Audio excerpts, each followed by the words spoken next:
Hello everyone, welcome back to Shani Classes. First of all, good evening to everyone.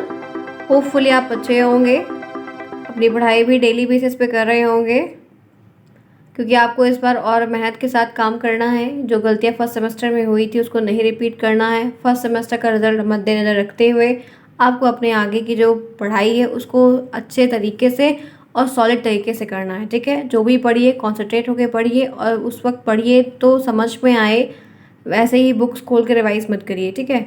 Multiple time आपको चीज़ें देखनी है, अच्छे से रिकॉल करनी है, तभी चीज़ें आपके लिए सॉलिड हो जाएंगी और आपके दिमाग में सेट हो जाएगी कि कैसे क्या चीज़ें करनी है, कैसे आंसर राइट करना है, कैसे पेपर है, क्या है। ये सारी चीज़ें आपको एक्सपीरियंस हो चुका है एक्चुअल में और रिजल्ट भी आप अपना देख चुके हैं। तो आप अपना एक अच्छा सा प्लानिंग करिए कि कैसे आपको करना है और अच्छे तरीके से करते चलिए, क्योंकि पेपर आपका अक्टूबर के लास्ट वीक में या तो नवंबर के फर्स्ट वीक में एनी हाउ पॉसिबल है कि हो ही जाएगा, ठीक है।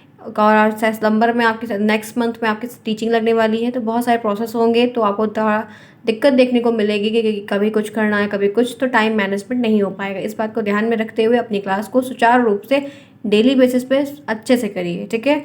चलिए आगे बात करते हैं। आज की इस क्लास में हम यहाँ पे देखने वाले हैं पेपर 2, ठीक है। ये पेपर 2 है, आपका 50 नंबर का पेपर है। इस बात को आपको जानकारी यहाँ पे पहले से है।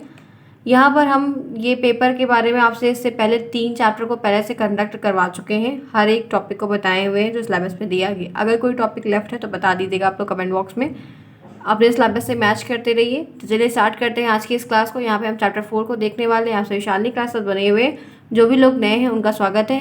अपडेट रहने के लिए आप टेलीग्राम को ज्वाइन करिएगा, तभी सारी चीज़ें आपको पता चलेगी कब क्या कैसे होने वाला है, और बहुत सारी इन्फॉर्मेशन वहाँ पे आपको मिलेगी जो मैं यहाँ पर शेयर नहीं कर पाती हूँ। सो उसका लिंक आपको हर वीडियो के कमेंट बॉक्स में मिलेगा, आप कहीं से भी यहाँ पे लेके ज्वाइन कर सकते हैं। तो चलिए स्टार्ट करते हैं क्लास को। आज यहाँ पर हम दूसरा चैप्टर दूसरा पेपर देखने वाले हैं, जो कि आपका 50 नंबर का पेपर है, और चैप्टर 4 स्टार्ट करने वाले हैं, ठीक है। चैप्टर 4 का नाम है पाठचर्या एवं शिक्षक शिक्षा। ये चैप्टर 4 का नेम है। इनके अंदर क्या क्या चीज़ें आएंगी वो मैं आपको बताऊँगी, हर एक पॉइंट आपको अच्छे से ब्रीफ बताऊँगी। आज का पहला टॉपिक है जिसमें हमें बात करनी है, वो है राष्ट्रीय पाठचर्या रूपरेखा 2005। देख सकते हैं आप, क्लियर दिख रहा होगा, राष्ट्रीय पाठचर्या की रूपरेखा 2005, ठीक है। यहाँ पर क्या बातें कही गई, आइए इनके बारे में फुल डिटेल में समझते हैं।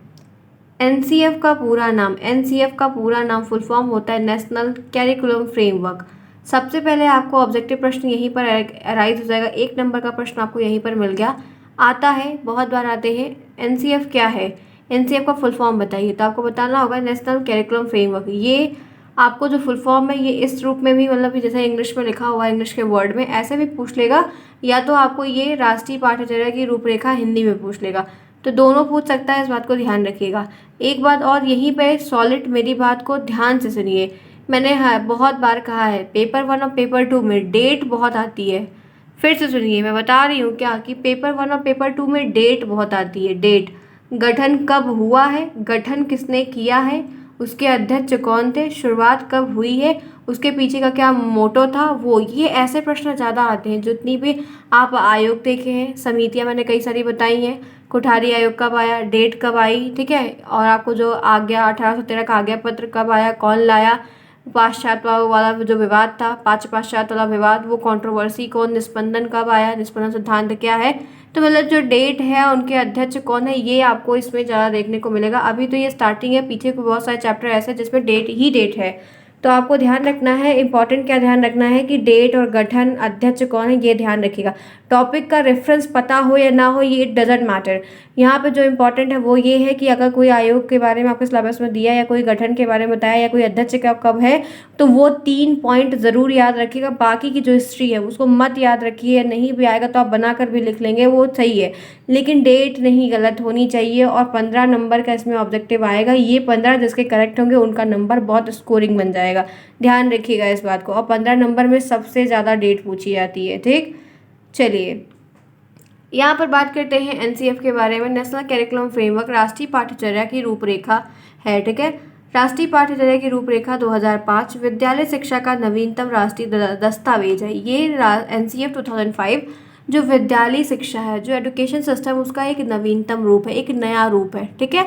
उसका क्या है, ये एक उसका ये नवीनतम रूप है, आप कह सकते हैं कि ये एकदम नया रूप है जिसमें बहुत सारी बातें की गई हैं, जो स्कूली सिस्टम से बातें की गई, क्या अपडेट करना है, क्या क्या चीज़ें नई ले आनी है, ये सारी बातें आपको यहाँ पर बहुत सही तरीके से बताई गई है कि आप उसको यूटिलाइज़ करिए, कैसे उसको समझते हुए चलिए, ये सारी बातें हैं। ठीक है, अब यहाँ पर कहा जा रहा है कि शिक्षा के क्षेत्र में, एजुकेशन की लाइन में, एजुकेशन सिस्टम की लाइन में समस्याओं को दूर करने के लिए राष्ट्रीय पाठ्यचर्या की रूपरेखा का निर्माण किया गया। इसको क्यों बनाया गया, तो आप एक लाइन में ये लिखेगा, शिक्षा के क्षेत्र में जो प्रॉब्लम्स आ रही है, जो दिक्कतें आ रही हैं, जो कठिनाइयाँ क्रिएट हो रही है, जो बाधा आ रही है, जो बैरियर आ रहा है, उसको दूर करने के लिए, उसको रिमूव करने के लिए एनसीएफ 2005 का फॉर्मेशन किया गया है। तो क्यों किया गया है, तो इसके लिए आप एक लाइन में, अगर अति लघु उत्तरीय में पूछता है तो आप सिंगल यही लाइन लिखेगा, इनफ है। इसके ज़्यादा लिखने की कोई दिक्कत नहीं है कि आप बहुत ज़्यादा लिखेंगे तभी नंबर मिलेंगे, क्योंकि आप देख सकते हैं वहाँ पे लिखने का समय बहुत कम रहता है, तो आपको कम समय में कम शब्दों में अपने आंसर को पूर्ण करना रहता है। ठीक है, तो इस बात का आपको आइडिया हो चुका है, तो आप बहुत अच्छे से समझ भी रहे हैं। आइए इसी के साथ आगे बढ़ते हैं, फिर क्या बात कही जा रही है देख सकते हैं। राष्ट्रीय स्तर, नेशनल लेवल पर सबसे पहले राष्ट्रीय पाठ्यचर्या की रूपरेखा 1988 में निर्माण हुआ था। ठीक है, 1988 में ये सबसे पहली बार आई थी। राष्ट्रीय शिक्षा नीति 1986 की सिफारिश के आधार पर प्रति 5 वर्ष एनसीएफ की पुनर्समीक्षा की बात की गई, और 1986 की जो राष्ट्रीय पॉलिसी आई थी, राष्ट्रीय शिक्षा नीति, ठीक है, वो जो पॉलिसी आई थी उसमें हर 5 साल पर एनसीएफ को दोबारा से जो है उनमें रिकमेंडेशन डालना, उसमें चीज़ों को अपडेट करना। पुनः समीक्षा का मतलब क्या है कि दोबारा आप उस पर एनालिसिस करो कि क्या जो चीज़ें थी हुई या नहीं हुई, हमें इसमें क्या नया डालना चाहिए। ये सारी बातें हर 5 साल पे, कैसे जैसे आप 5 साल पे चुनाव होता है, वैसे ये भी चीज़ थी कि हर 5 साल पे एनसीएफ की पुनर्समीक्षा की जाएगी। कोई दिक्कत है तो उसको यहाँ पर क्या करना है, कैसे करना है, इन सब चीज़ों पे विचार विमर्श किया जाएगा। ठीक है, सरकार ने राष्ट्रीय शिक्षा नीति 1986 की सिफारिश पर एनसीएफ 2002 का पुनर्समीक्षा करके 2005 को तैयार किया। इन्होंने क्या किया है कि 2002 की समीक्षा करके, 2002 की समीक्षा करके 2005 में इन्होंने एक नियम यहाँ पर ले आके सामने रखा, जिसमें ये सारी बातें यहाँ पर हम सभी को अवगत कराई जा रही है। ठीक है, इतनी बात यहाँ पर क्लियर हुई है।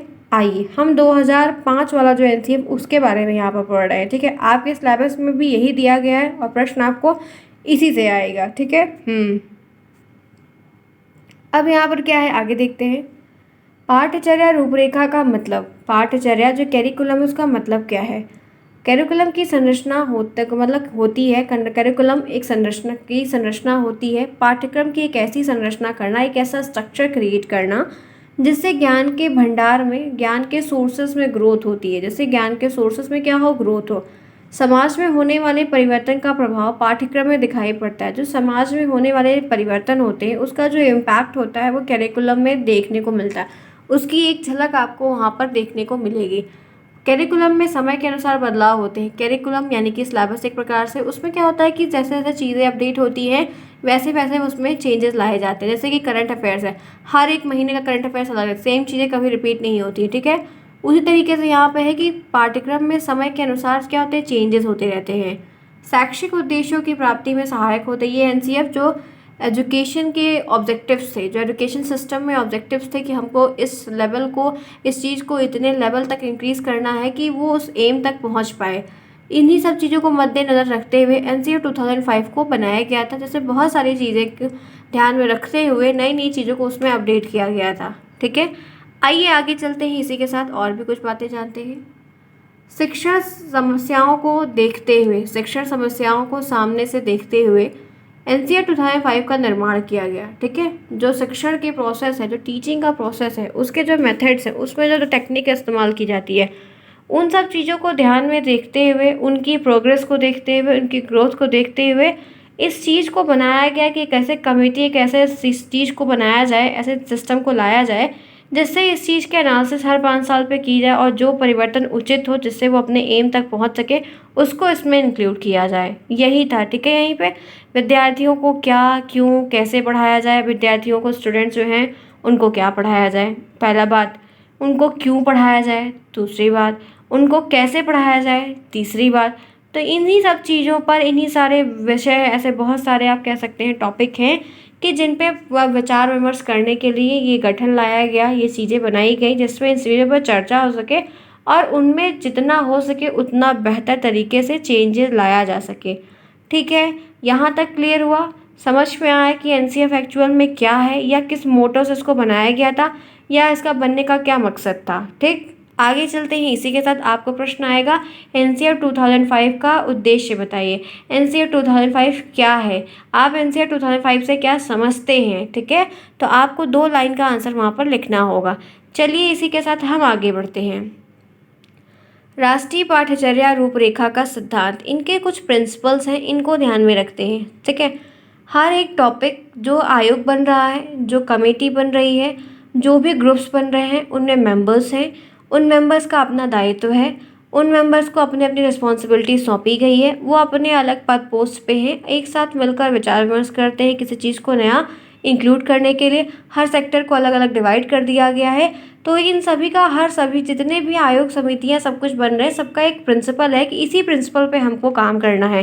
प्रिंसिपल का मतलब मैनिफेस्टो होता है, जो गवर्नमेंट देखिए जब इलेक्शन लड़ने लगती है तो बोलती है ना, बिजली फ्री देंगे, पानी फ्री देंगे, ट्रेवल्स फ्री देंगे, ये वो।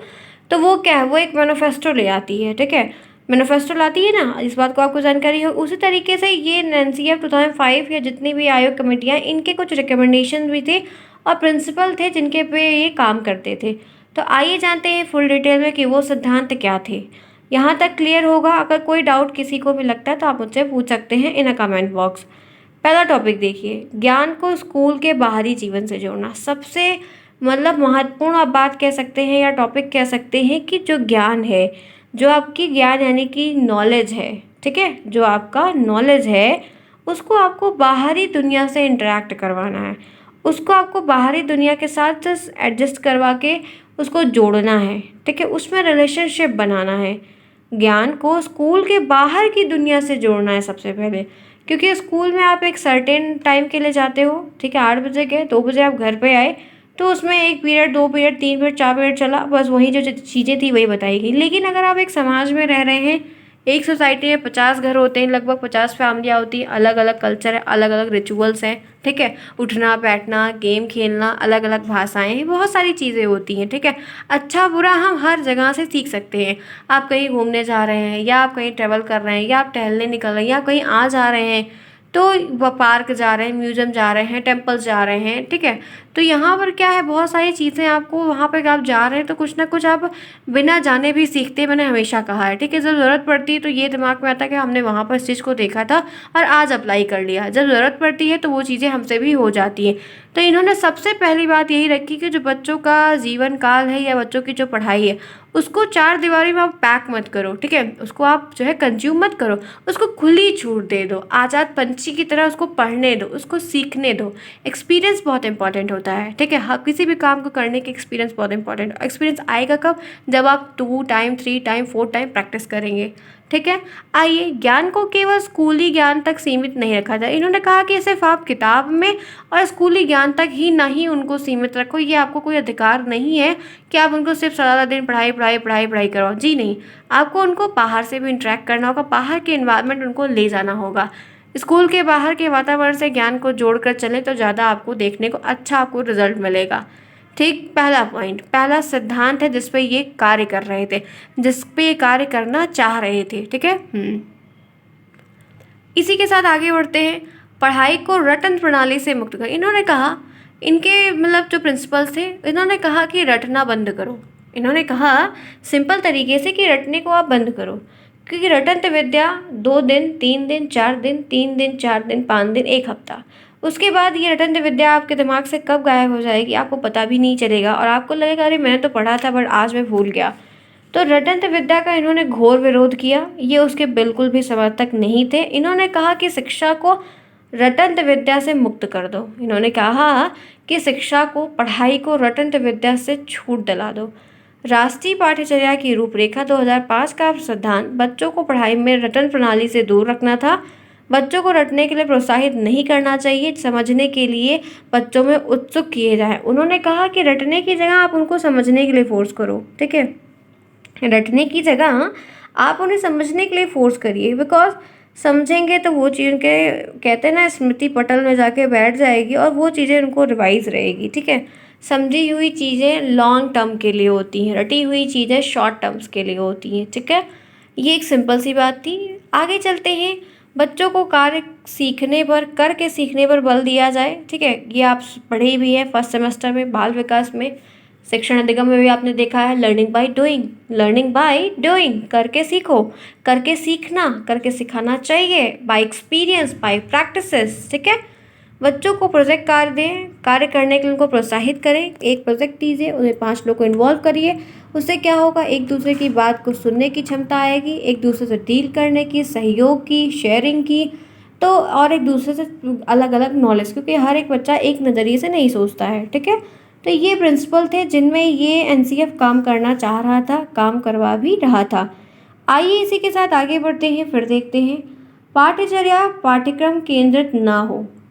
इन्होंने कहा कि पाठ्यचर्या पाठ्यक्रम केंद्रित ना हो, मतलब पाठ्यचर्या पाठ्यक्रम केंद्रित नहीं होनी चाहिए और ना ही शिक्षक केंद्रित हो। इन्होंने कहा कि जो कैरिकुलम है वो सिर्फ उसमें यही चीज़ें नहीं इन्वॉल्व होनी चाहिए जो आपके सिलेबस में दी गई है। कैरिकुलम का मतलब है कि उसमें सारी ऑल ओवर चीज़ें लिखी हों, ऑल ओवर एक्टिविटीज़ इन्वॉल्व हो, गतिविधियाँ हों, तरीके हों, जिसमें सब चीज़ का टोटल मिलाकर बच्चे का पूरा होल डेवलपमेंट हो पाए, ठीक है। और इन्होंने ये भी कहा कि शिक्षक केंद्रित नहीं होनी चाहिए, मतलब जो टीचर है वही सर्वोपरि नहीं होना चाहिए। टीचर ने कहा उठ जाओ तो बच्चा उठ गया, टीचर ने कहा बैठ जाओ तो बैठ गया, टीचर ने कहा बाहर जाओ तो चला जाए विदाउट एनी मतलब मिस्टेक। ऐसा तो नहीं चलता है, ऐसा कोई सिस्टम भी नहीं है और ना कभी चलना चाहिए। ये गलत है, बच्चे के साथ अन्याय हो रहा है।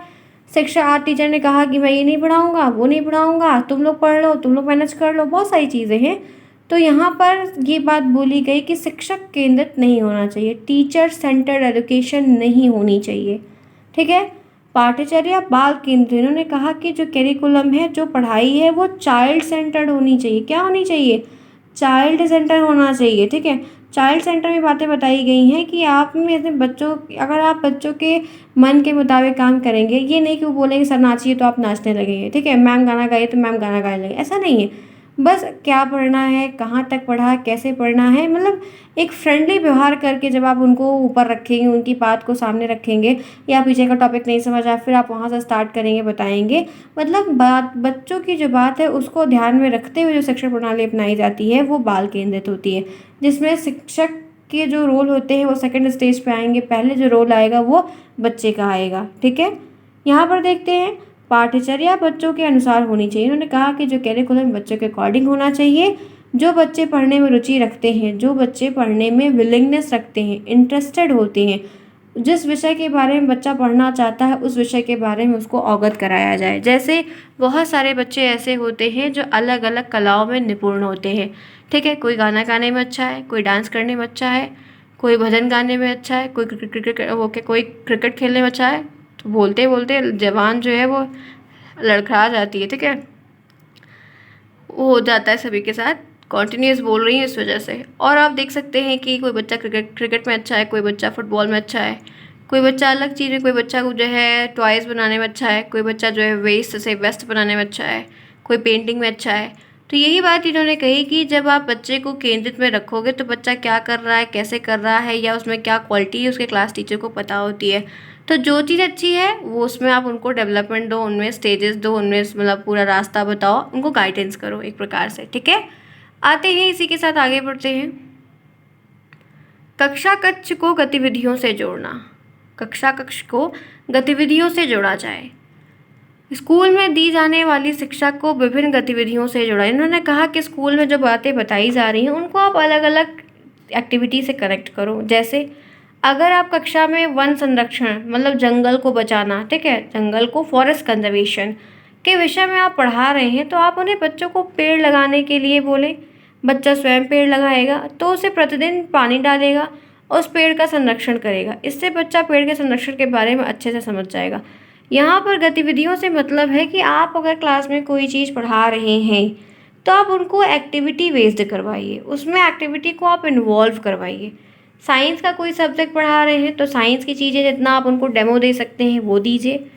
मैथ्स की कोई चीज़ करवा रहे हैं तो उनको आप बताइए। हिंदी में कुछ सिखा रहे हैं तो, इन्वायरमेंट सेक्शन से कुछ पढ़ा रहे हैं तो, भूगोल से कुछ पढ़ा रहे हैं तो मतलब यही कहा जा रहा है कि आप कक्षा कक्ष जो है वो सिर्फ किताबी ज्ञान का कीड़ा बच्चे को मत बनाइए। आप उनको बाहरी दुनिया में जोड़ने के साथ साथ उनको ऐसी गतिविधियों को सामने रखते हुए या जोड़ते हुए पढ़ाइए या समझाइए कि वो चीज़ें उनको इंटरेस्टिंग लगे और वो उसे अच्छे से पढ़ सकें, समझ सकें। या उस चीज़ की आप उनको एक्टिविटी करवाइए या वो पहले से करते हों, ऐसा कुछ, ठीक है। ऐसे आप जब करेंगे तो वो चीज़ें उनके लिए बहुत ज़्यादा ही हेल्पफुल हो जाएगी और बहुत ही बेटर वे में एक कह सकते हैं कि अच्छे से मैनर में उस चीज़ को वो सीख पाएंगे, ठीक है। तो यहाँ तक क्लियर हुआ, प्रिंसिपल आपने समझा। आइए इसी के साथ आगे बढ़ते हैं। देखिए, अब कुछ विशेषताएं देख लेते हैं। एनसीएफ 2005 की कुछ विशेषताएं हैं। ये क्या है? पहली विशेषता यहाँ पर दी गई है, मोटी किताब शिक्षा प्रणाली की असफलता का प्रतीक है। इन्होंने कहा, एक तो वो नौनिहाल छोटे से बच्चे, छोटे छोटे, और उन्हीं पर आप जो है बोझा भर का, एक बोरा भर का, एक कुंटल का किताब लाद दो। वो ले जाने में ही थक जाएंगे। बहुत सारे ऐसे बच्चे होते हैं, बैग बड़ा सा ले लेते हैं खुशी खुशी में, मुझे बड़ा बैग चाहिए, और उसमें इतनी सारी किताबें आती हैं, उनका जो है बैग पीछे की तरफ लटकता रहता है। छोटे बच्चों को देखिए, ठीक है, बैग उनसे संभलता नहीं है, लेकिन क्या ही कर सकते हैं, इतनी किताबें हैं, इतने उसमें चीज़ें इंक्लूड कर दी गई, ये किताब वो किताब, टाइम टेबल के अकॉर्डिंग ले आओ, तमाम चीज़ें करो। तो इन्होंने कहा कि जो शिक्षा प्रणाली खराब हो रही है, जो शिक्षा प्रणाली में बाधा क्रिएट हो रही है, वो क्रिएट कौन कर रहा है? हम लोग खुद ही कर रहे हैं। हम लोग का मतलब सरकार लोग, क्योंकि आप छोटे छोटे नौनिहाल से बच्चे हैं जो आज 4 कदम चल रहे हैं, वो पढ़ने की कोशिश में आगे कदम बढ़ा रहे हो, आप उनको 1 कुंटल की किताब डाल दो, 1 कुंटल वो बेचारे झेल पाएंगे? कभी नहीं झेल पाएंगे। फिर उन्हें क्या लगे, 1 दिन 2 दिन, जैसे आप नई नई क्लास ज्वाइन करिए, नई नई कोचिंग ज्वाइन करिए, 2-3 दिन तो बहुत अच्छा लगता है, बहुत, लेकिन बाद में क्या होता है, कभी कभी मन उससे मतलब ऊब जाता है। तो ऐसे छोटे बच्चे हैं, उनके ऊपर आप शुरू से इतना बोझ डाल देंगे तो वो नहीं पढ़ पाएंगे, ठीक। विद्यार्थियों को दी जाने वाली शिक्षा में शिक्षण सूत्र जैसे ज्ञात से अज्ञात की ओर, ज्ञात से अज्ञात की ओर, मूर्त से अमूर्त की ओर प्रयोग। इन्होंने कहा कि जब आप बच्चे को पढ़ा रहे हो, इनकी विशेषता ये रही है कि इन्होंने बात बोली कि आप जब बच्चे को पढ़ा रहे हो तो जो शिक्षण विधियाँ थीं, जो शिक्षण सूत्र थे, शिक्षण विधियाँ थी, उनको आप इस्तेमाल करो। क्या करो? उनको आप इस्तेमाल करो जिससे वो इंटरेक्ट कर पाएँ। अगर कोई चीज़ आप पढ़ा रहे हो तो अगर उनको पता है तो जो चीज़ पता है वहाँ से शुरुआत करिए उनको, और जो चीज़ उनको नहीं पता है वहाँ तक ले जाइए। तो ये हो गया ज्ञात से अज्ञात। फिर मूर्त और अमूर्त, आप उनको कोई चीज़ पढ़ाना चाह रहे हो तो आप पहले उनको वही चीज़ बताओ या समझाओ जो उनके सामने अस्तित्व में हो, रियल लाइफ में हो, जो इन्होंने देखा हो। फिर आप उनको वो बातें बताओ जो उन्होंने ना देखे हों, ठीक है। कैसे आपको इंटरेक्ट करना है वो आप ध्यान में रखो। क्लियर है यहाँ तक? बच्चों को पुस्तकालय में स्वयं पुस्तक चुनने का अवसर दें। अब ये भी बात अच्छी है, लाइब्रेरी में ले जाओ और उनको आप फ्रीली छूट दे दो, बेटा आप अपने मर्ज़ी से जो बुक लेनी हो आप चूज़ कर लो। अब ये नहीं है कि आप उसको अपनी मर्ज़ी से थोप के दे दो, कोई इंटरेस्ट ही नहीं आएगा, तब फिर फ़ायदा क्या बुक ले जाने का। तो लाइब्रेरी वगैरह वगैरह है तो आप वहाँ ले जा रहे हो तो उनको अपनी मर्ज़ी से बुक लेने दो, ठीक है। नेक्स्ट है, सज़ा व पुरस्कार की भावना को सम्मिलित रूप से प्रयोग किया जाए। इन्होंने कहा कि जो सज़ा है, अगर कोई बच्चा गलती कर रहा है तो उसको सज़ा कैसे देनी है, मारना पीटना नहीं है कि उसकी डेथ हो जाए, ऐसा कुछ नहीं करना है। इसके लिए सज़ा है, अब आज के टाइम में, प्रेजेंट टाइम में आपको उसको सज़ा जो है उसको मार पीट के नहीं करनी, उसको अलग तरीके से देना है, ठीक है। कुछ कंपटीशन लगा के, कुछ ऐसा चीज़ करके कि ये चीज़ें बच्चा वो भी करने लगे, ठीक है। कुछ पुरस्कार की भावना वगैरह लग के, मार पीट के कोई काम नहीं करवाना है, ठीक है। इसके लिए आपको कानून की तरफ से सज़ा भी मिलेगी, जुर्माना भी भरना पड़ेगा, ठीक है। तो ये सारी विशेषताएं हैं जो यहाँ पर है। एनसीईआरटी 2005 में बात यहाँ पर की गई है कि बिना बोझ के शिक्षा पर जोर देता है। इन्होंने कहा, ये बात जोर दी है कि शिक्षा को बिना बोझ के कर दो, शिक्षा को फ्रीली टाइप में कर दो, वो आराम से सीख पाए एक्सपीरियंस के द्वारा, तजुर्बे के द्वारा, ये नहीं कि वो किताब पढ़ पढ़ के सीखें, ठीक। सांस्कृतिक कार्यक्रम में मनोरंजन के स्थान पर सौंदर्य बौद्ध को भी मतलब को बढ़ावा देना। इन्होंने कहा कि जो सांस्कृतिक कार्यक्रम होते हैं उनमें आप एंटरटेनमेंट के साथ बहुत सारी चीज़ों को और भी इंक्लूड करिए, उसमें बहुत सारी चीज़ों को इन्वॉल्व करिए, ठीक है। शिक्षण अधिगम में मातृभाषा का प्रयोग। इन्होंने कहा कि छोटे बच्चे जब स्कूल में आ रहे हैं तो जो वो टूटी फूटी हिंदी के साथ वहाँ पर प्रवेश करते हैं, ये नहीं कि आप उनको तुरंत आप फॉरेन लैंग्वेज सिखाओ या उनको बोलो कि आप मातृभाषा का यहाँ पर प्रयोग नहीं करोगे, ऐसा कुछ भी आपको नहीं करना। इससे वो डर जाएंगे, स्कूल छोड़ देंगे, क्लास नहीं आएंगे। आपको उनको उनकी मातृभाषा के साथ ही साथ देना होगा और फिर धीरे धीरे करके उनके अंदर चेंजेस लाने होंगे। आप एक बैग उनमें नहीं कर सकते, वो वरना वो ड्रॉप आउट कर देंगे स्कूल को तुरंत, ठीक है। किसी भी प्रकार की सूचना को ज्ञान मानने से बचें। ये बात ध्यान रखना है कि देखिए ज्ञान देने वाले बहुत हैं। यहाँ पर कहा जा रहा है कि क्या इम्पोर्टेंट है, हर ज्ञान को, हर बात को अगर कोई इन्फॉर्मेशन मिल रही है तो उसको ये ज्ञान ना माने, उससे सोचे कि अच्छा उससे थोड़ा विचार विमर्श करें कि ये है भी या नहीं है, बहुत सारी बातें। ठीक है, यहाँ तक क्लियर हुआ। बहुत सारी चीज़ें आपको एनसीएफ के बारे में पढ़नी होंगी, बहुत सारी समस्याएं हैं, उन समस्याओं का समाधान देखना होगा। ठीक है, यहाँ पर बहुत सारी विशेषताओं के रूप में ये भी बात हमेशा देखने को मिली है कि व्यवस्थागत सुधार के हो। ठीक है, शिक्षा प्रणाली बहुत अच्छी हो, परीक्षा प्रणाली अच्छी हो, इन्होंने ऐसा भी कहा। ठीक है, और इन्होंने बालकों के विकास पे बहुत ज़्यादा बातें कही कि कैसे कैसे आप डेवलपमेंट करवा सकते हो, क्या आप चेंजेस ले आ सकते हो, ये सारी चीज़ें। ठीक है, तो मैंने यहाँ तक कि इस क्लास में आपको बहुत कुछ बताया, आपको भी बहुत सारी चीज़ें इससे और रिलेटेड मैं आपको बताऊँगी। इन्होंने ये भी कहा था कि एक बात इन्होंने ये भी बताई थी कि बालक अपने स्वज्ञान के निर्माण में समर्थ हो सके, इसके लिए इन्होंने सामाजिक, आर्थिक, जाति जो एक कह सकते हैं कि इमेज होती है उसको बहुत मजबूत किया था। ठीक है, इनका ये उद्देश्य था कि आप अगर सामाजिक भी अच्छी छवि को भी बना रहे हो, आर्थिक भी बना रहे हो, जाति भी बना रहे हो, तो वो चीज़ें काफ़ी अच्छी हो जाएंगी। और इन्होंने ये भी बात रखी थी कि जो परीक्षा प्रणाली है उसको थोड़ा लचीला बनाया जाए। ठीक है, बहुत कठिन ना किया जैसे बच्चे डर जाएं, ना आए, ऐसा कुछ भी नहीं करना। बहुत ही सरल तरीके से किया जाए ताकि वो आए, रिलेट कर पाएँ और चीज़ों को समझ पाएँ। ठीक है, बहुत सारी चीज़ें यहाँ पर आपको मैंने बताई है, समझाई है। अभी एनसीएफ से रिलेटेड कई सारे टॉपिक को हमको देखना होगा। अभी इसी में बहुत सारे टॉपिक आएंगे, मैं बताऊंगी जो इंपॉर्टेंट इससे प्रश्न बनेगा। और एक बात ये ध्यान रखिएगा कि ये टॉपिक आज का काफ़ी इंपॉर्टेंट टॉपिक है क्योंकि इससे प्रश्न बहुत ज़्यादा बनता है। ठीक है, तो एनसीएफ का ये क्लास आज के यहीं तक रहा है। आपको मैं एक बार रिकॉल करवा देती हूँ एनसीएफ क्या है, अगर प्रश्न आता है या आपसे कोई पूछता है कि एनसीएफ के बारे में आप क्या समझते हैं, तो आपको बताना होगा कि पाठ्यचर्या ढांचा एनसीएफ 2005 यहाँ पर एक मोटी रूपरेखा है। ठीक है, किसकी? पाठ्यचर्या की एक मोटी रूपरेखा है जिसमें शिक्षा के किसी विशेष चरण पर शिक्षा के जो लक्ष्य हैं, जो उसके एम है, जो उसकी विषय वस्तु है, जो उसका विस्तार है, जो सीखने सिखाने की विधियां हैं, जो रणनीतियां हैं, के लिए इसमें पहले से संकेत शामिल किया जाता है कि क्या करना है, कैसे करना है, क्या उचित होगा, क्या नहीं होगा, इन सारी चीज़ों के बारे में समझना है। ये भी कहा जा सकता है या बता सकते हैं कि राष्ट्रीय पाठ्यचर्या की रूपरेखा 2005 नामक दस्तावेज में 5 अध्याय भी इन्वॉल्व किए गए हैं। 5 इसमें मेन फोकस करके अध्याय को भी इन्वॉल्व किया गया है और ये रूपरेखा कक्षा 1 से लेकर कक्षा 12 तक की पाठ्यचर्या प्रस्तुत करती है। ठीक है, इनमें कक्षा 1 से लेकर कक्षा 12 तक की बात की गई जिसमें विज्ञान, सामाजिक अध्ययन, गणित, कंप्यूटर, कला, स्वास्थ्य शिक्षा, इन सब चीज़ों को जोड़ा गया है। तो चलिए मैं आपको वो अध्याय के बारे में, अभी यहाँ पर ध्यान आ ही गया है, मैं आपको जैसे बता रही थी तो ये बात रिकॉल में आ गई कि 5 अध्याय की बात की गई। तो मैं आपको एक एक अध्याय यहाँ पर बता देती हूँ कि 5 अध्याय के, याद रखिएगा एनसीएफ 2005 में कितने अध्याय हैं, तो आपको टिक करना होगा 5 अध्याय। पहला जो अध्याय है वो है परिपेक्ष्य। पहला जो अध्याय है वो है परिपेक्ष्य। ठीक है, ये नाम याद रखिएगा, इन अध्याय से कोई प्रश्न नहीं आएगा कितने अध्याय हैं, ये थोड़ा प्रश्न बन जाता है संख्या के रूप में, कभी कभी ये नाम भी आ जाता है। ठीक है क्या इनके अंदर, ये बातें मैं आपको फर्दर वीडियोस में बताऊंगी, अभी आपको नाम यहाँ पर जानने को मिलेगा। दूसरा है सीखना। दूसरा जो अध्याय है वो है सीखना और ज्ञान। क्या है? वो है सीखना और ज्ञान। ठीक है, समझ में आई बात? 2 हो गया। तीसरा जो अध्याय है वो है पाठ्यचर्या के क्षेत्र और कह सकते हैं स्कूल की जो अवस्थाएं हैं उनका आकलन करना। ठीक है, स्कूल की जो अवस्थाएं हैं उनका आकलन करना। चौथा जो आपको बता दूं तो वो है विद्यालय।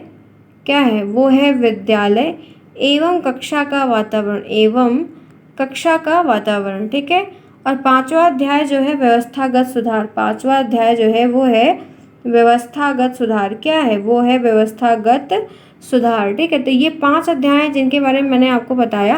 ध्यान रखिएगा, प्रश्न काफ़ी मात्रा में पूछा जाएगा, आता है, कभी कभी संख्या पूछा है और कभी कभी नाम पूछा है। तो आपको ये चीज़ें कुछ समझ में आई कि आप क्या बताना है, क्या आपको बताना है, कैसे करना है, और आपको ये भी बता दिया कि कहाँ से कहाँ किस कक्षा में ये अप्लाई हो रही है। ठीक है, आपका प्रश्न बन जाएगा राष्ट्रीय पाठ्यचर्या की रूपरेखा के जो है 5 विशेषताएं बताई है, तो आपको बताना होगा 5 विशेषताएं, क्या उद्देश्य है वो भी आपको बताना होगा। ठीक है, हाँ, इसके अध्यक्ष कौन थे, ये दूसरी एक समिति बनी है वो बताऊंगी अभी फिलहाल के लिए। तो ऐसे बहुत सारे प्रश्न आपको देखने को मिलेंगे जिसको आपको ध्यान में रखते हुए अपनी पढ़ाई को किस बेसिस पे करना, कैसे करना, वो चीज़ें आप समझ जाएंगे। ठीक है, होपफुली आज की क्लास आपको इंटरेस्टिंग लगी होगी, आपने एक अच्छा टॉपिक मेरे साथ यहाँ पे पढ़ा है। अगर समझ में आया तो प्लीज़ चैनल को सब्सक्राइब करिए, वीडियो को लाइक करिए, दोस्तों में शेयर करिए। हम नेक्स्ट क्लास में नए वीडियो में नए टॉपिक के साथ मिलेंगे, तब तक के लिए take care and thanks for watching.